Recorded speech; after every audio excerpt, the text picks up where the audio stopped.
Time seems to slow to a crawl as I close my eyes, letting the tension leak from my body with slow exhalation. An unending cycle of being broken down over and over again, no matter how many times I try to stand back up. Giving up before this hopeless situation would be the natural thing to do. There's no way out of this. Nobody would blame me for succumbing to those powerless thoughts. But even then, there's a way. I choose to struggle. Oh boy. A heat begins to build up behind my shut eyelids as I voice my belief with unwavering conviction. Amidst the darkness stretching out before me, a single golden light was shining. Reaching out, I seize that golden radiance in hand and force my eyes open. I see it, and now it's all within my reach. Sorry. The moment vision returns to me, I perceive the blue team stockpile at the far left of the battlefield and the blue flag at the far right. The path forward was clear. To me, blue team. I figured out what the trump card is. Bellowing in the firmest voice I can muster, I motion to our left in the direction of the blue team's stockpile. Break through to that location at all costs. Hope flickers in the eyes of my comrades as they're shown a light beyond the edge of despair. Oh, edge of despair. A little bit of Zetsubo going on here. They've been teetering on for so long. For the motherland! Oh. Summoning every last ounce of strength left in their bodies, the last remaining blue team members... Like, are the other blue team members dead? Because they did pop the balloons of the red team members.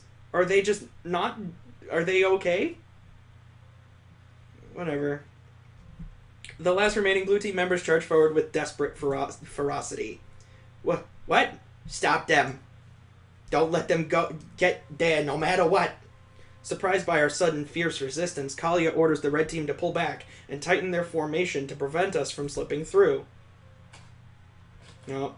Barreling through the outstretched arms of multiple red interceptors, Triss penetrates deep into the enemy territory before finally being snuffed out. He's dead.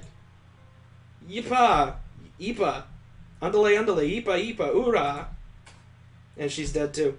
With a valiant cry, Lorona scatters the resulting pileup and carries us even deeper before succumbing to the ravenous hordes. However, as for me, instead of continuing down the path we had carved, I make a sharp right and beeline for the blue flag. A feint? God. Though it pains me to use my comrades as a decoy. Please. There is no better way to deceive your enemies than by deceiving your allies. Catching on to my diversion, Kalia, who had been laying back to serve as a sweeper, breaks out into an all-out sprint to cut me off. At this rate, she'll block me off from the flag in time, if only barely. But that's fine. Just when our paths are about to overlap, I abruptly make another sharp right, letting her skid out of control by herself in front of the blue flag. A double feint! Aaron! Who's that? Oh my goodness. This is amazing. Mustering all of my remaining strength, I race down the sideline to my true objective, a bystander watching over the game from midfield. Ha! I figured it out, Mr. Narao. Panting heavily, I double over and rest my hands on my knees as I try to catch my breath. Hold, Kalia, stand down. Mr. Narao gestures behind me as the sound of footsteps belatedly converges on our location. Are you say you figured it out? In that case, what is the trump card? After taking a moment to gulp down some air, I open my mouth to speak. Look through the sky to find the pure purpose of this school. Taken as a whole, it leads nowhere, but when broken down, it all comes together. Oh boy, here we go. We're about to figure it out. Our main character has figured out something. First, purpose of this school. I tried to think of something unique to this school at first, but when it comes down to it, the purpose of every school can be boiled down into one thing. That is, learning. Indeed, it is as you say. Sometimes the closer you look, the less you see. After having the first of my thoughts confirmed by Mr. Narao, I continue. Next, look through the sky to find. On a representational level, what would you need to search through the sky?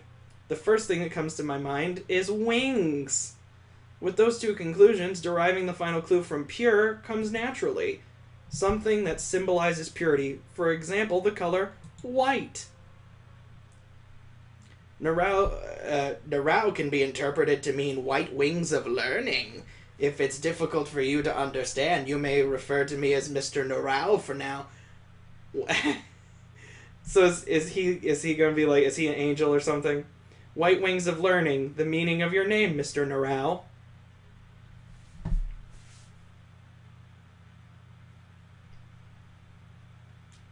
That's the trump card is you. With not a change in expression, Mr. Narao closes his eyes at my answer. I must say the stunt you pulled to concentrate and displace the red team's formation was impressive. But instead of confirming my answer, he slowly circles around behind me and begins untying my balloon. Could it be I was mistaken? With a crestfallen murmur, I drop my gaze to the ground. Rather than answer me, though, Mr. Narao poses a question of his own. Tell me, child, do you know what a Deus Ex Machina is? Oh boy. Puzzled, I try. Oh, come on. She knows everything about bridge building, and she okay, but she never heard of a Deus Ex Machina. Never mind, she knows it. God from the machine. It refers to a plot device in which an inextricable situation is solved by sudden intervention. Could it be?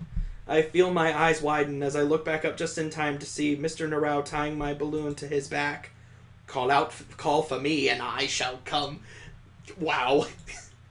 With a flourish of his arm, Mr. Narao casts his coat to the wind and steps onto the battlefield. Is he gonna be just as violent as the kids were? He gonna start clotheslining them? I wish this were animated. This would be hysterical. Rejoice, blue team, I have come to avenge your falling.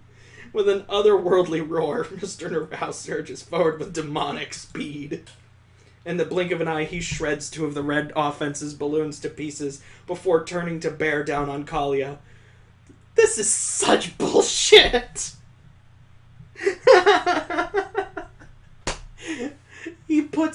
He's like, here you go, kids, play a game of capture the flag, but there's like a little specialty thing you can get.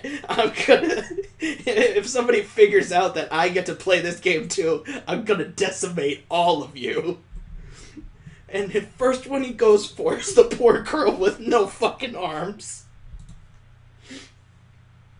What in the world? Fall back, Kalia. You can't take him. Quick on the uptake, Erwina orders Kalia to turn tail. She's dead.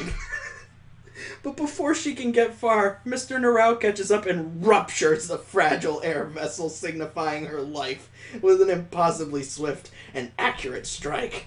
To think he could outspeed Kalia to such a degree, even reading her attempt to juke him off, it was unbelievable. Go, Mr. Narao! Kill the other team! Woo! There's still hope. This is incredible. This is why this is tagged with violence. It's time to tip the scales. Mr. Narao. No longer was the blue team quailing at the prospect of imminent defeat. Emboldened by the grand reversal, we cry out in jubilation as our fighting spirits are restoked. This is for my teacher's pride. Is that what this is for? Letting loose a blood-curdling howl, Mr. Narao sweeps through the bewildered red team as they scramble to stay alive. Oh my god! By introducing a single new element, we had completely turned the tables and regained the initiative. Was this the fury of a teacher that had been forced to endure helium-induced humiliation in front of his own class? An irrevocable death spiral, utter decimation. Before long, only one red team member remained standing. Father, you are acting childish. This is the greatest visual novel I've ever read. Erwina's stoic figure stood as the last obstacle before Mr. Narao's ceaseless advance. Come and strike down this childish father of yours, then. If it's you, there's no need to hold back. Oh, damn. Coldly informing him she will not back down, Erwina manipulates a mechanism on her iconic rod and smashes it against the ground. Jesus Christ. Oh my god, she actually has the rod. With a sliding sound, the rod abruptly extends to a length exceeding her full height. So now it's a bow staff. Dauntless and unmovable, Erwina brandishes the uninhabited tool before her, adopting the honed stance of a seasoned lancer. What's going on? I want to know the same thing. It can do that? Everything rested on this duel between Erwina and Mr. Narao. Wait, you still have team members alive. She's got a balloon. If you've got... She's gonna get into this sword fight with her dad. Somebody sneak up behind her and pop her balloon. There you go, game over. Dripping suspense, bleeding tension. As the two hardened combatants squared off against each other, a climactic gust blew through the battlefield, rustling the chilled air. The moment the frozen air is disturbed, Mr. Narao lunges forward, precipitating the beginning of the end. Ha! Erwina was quick to react, bringing her rod to bear with breathtaking speed. With a flurry of strikes, she wails off Mr. Narao's advance, forcing him to step back and block with his shins and forearms. Pushing Mr. Narao off balance, Erwina lifts her rod high into the air and brings it down with deafening force. Oh, she used her down special. Ka-thunk. But he manages to spin away at the last moment, barely escaping the devastating attack. The ground! Where Erwina's whiffed strike had struck the ground, there was a massive gash in the earth, as if it had been plowed by a cannonball. The class could only gape in disbelief. Nope, nope, nope. Content to sit safely on the sidelines, I shake my head gravely at the ongoing clash. Considering she had just ripped Mother Earth a new anus, the amount of control it would have taken to lightly nudge someone like she'd been doing until now was inconceivable. Never battle against a Sicilian when death's on the line. Mr. Narao's blocking it, barehanded.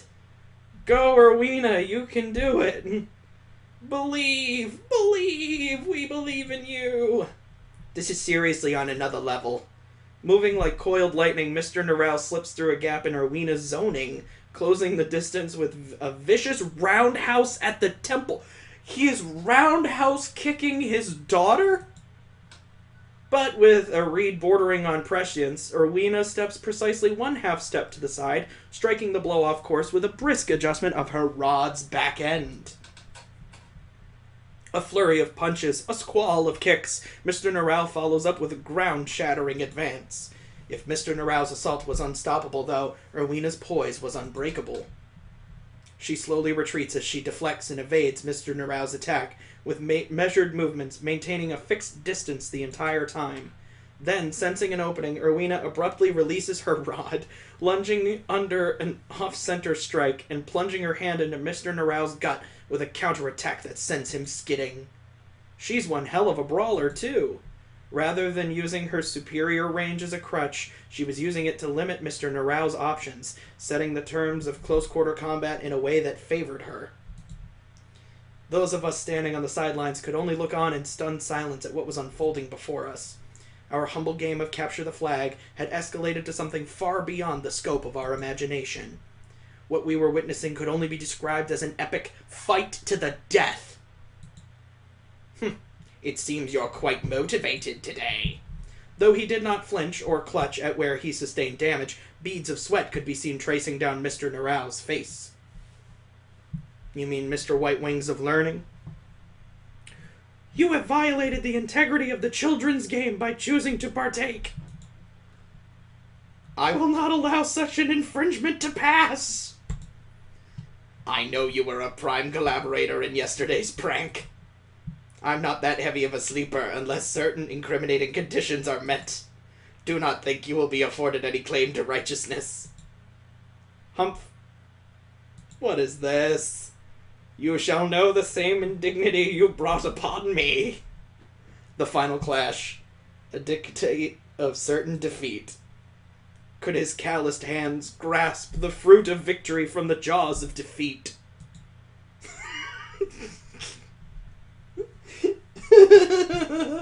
Hopeful prayers ran through the minds of the blue team as they gazed upon the form of the one who had shown them light in the sea of darkness. Oh my god. You can't piss on hospitality. I won't allow it. Which is actually the, if you follow me on Twitch, that is the fun little alarm that goes off. It seems you wish to suffer the same humiliation of yesterday once more, Father. Allow me to grant you that wish. The promise of certain victory, a decree of absolute penitence. Could her unseeing eyes capture a vision of salvation amidst the despair of sudden upheaval? Yearning pleas ran through the minds of the red team as they gazed upon the form of their last standing bastion. Light footsteps, regulated breaths, adopting a vastly different approach from before, Mr. Narao stealthily circles around Erwina. Futile!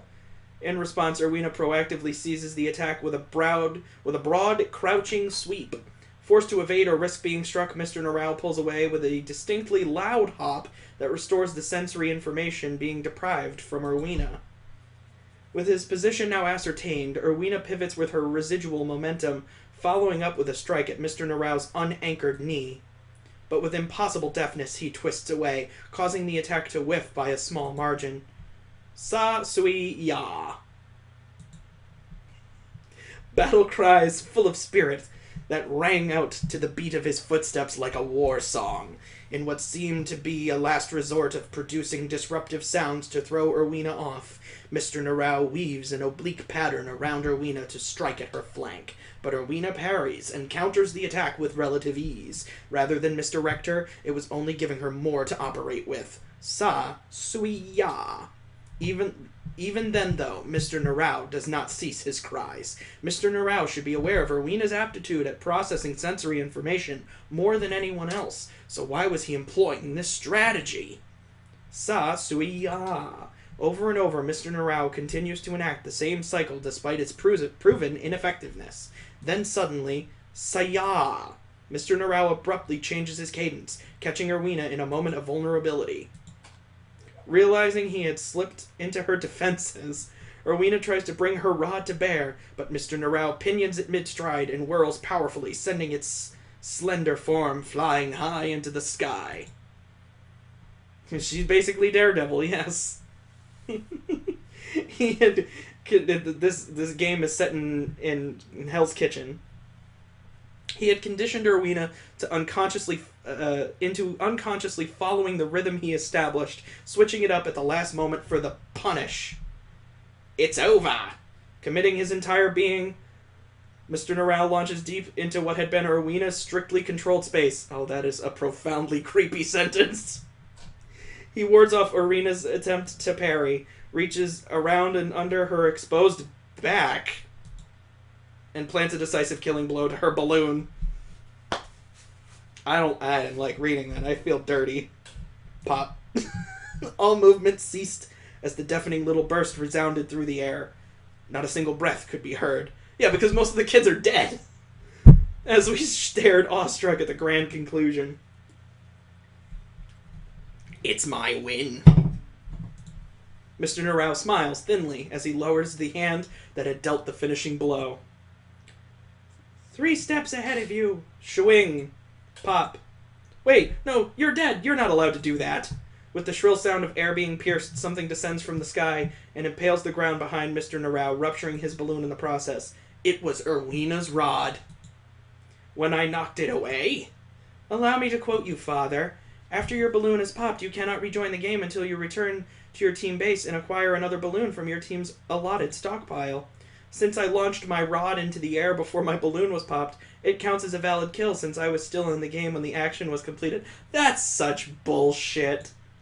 No way. Simultaneous checkmate. Is that even possible? He fainted. Heh. Even that feeble parry was just to move me into the proper position, wasn't it? Calculated. This means we both lose, Father. Do you remember the rules you recounted to us? First off, a team will be counted as losing if all the balloons worn and stored on its side are popped. A losing team must accept a punishment of inhaling helium until their voice becomes squeaky. Once that is done, the other team gets the exclusive right of dictating what must be voiced during that duration. Wait a minute, but they haven't won yet. Main character girl and Noletta still have balloons. The rules never stated there could only be one loser. Therefore, Rowena extends her hand to point slightly offset at her father. Accept your punishment with the rest of us. We could do nothing but gawp. But gawp? I've never gawped before. Is gawp a real word? Can someone help me out with that? I've never heard that phrase. We gawped in astonishment at the end result that Rowena had brought about. That means both teams lose. No, but they don't, though. Because even the girl with no arms, she still got one. She's still got a balloon. Noletta and Odalise have balloons.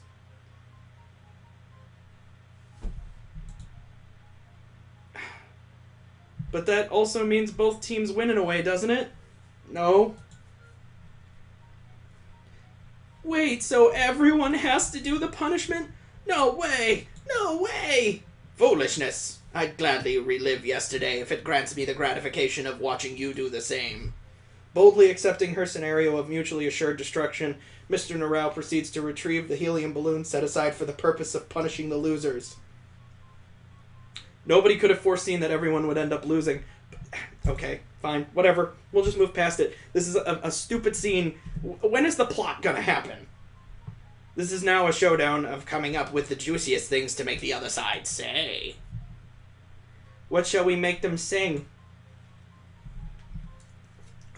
Roguish suggestions and raucous chatter was had. But ultimately eyes came to rest upon Triss as he imitates a chicken pecking at the ground. What about animal sounds? Hey, let's make them mimic chickens. Cows, too. I want to hear them bark. Look, Noletta, you can do your favorite. Constipated cat noises. Remember to put your heart into it, Noletta. This is the noises they make. Bully. Okay. Now then. Mr. Norrell turns back to Rowena after completing his distribution of the helium balloons. Prepare to recount the most shameful things conceivable, child. You will be groveling on the ground when I am done with you, father. This is ridiculous. Such familial love. Even after their duels end, the competitive spirits were still burning as bright as ever. Let us begin, then. Inhale your helium, everyone. You shall recite everything the opposing team dictates for you as long as your voice is affected. With unprecedented enthusiasm, everyone undoes the fastening on their balloon and inhales the gas with heaving gulps. I hope one of them chokes, because that'd be fucking funny. And just like that, our festival of nonsensical noises began. I'm not doing any of this. Look how funny they sound.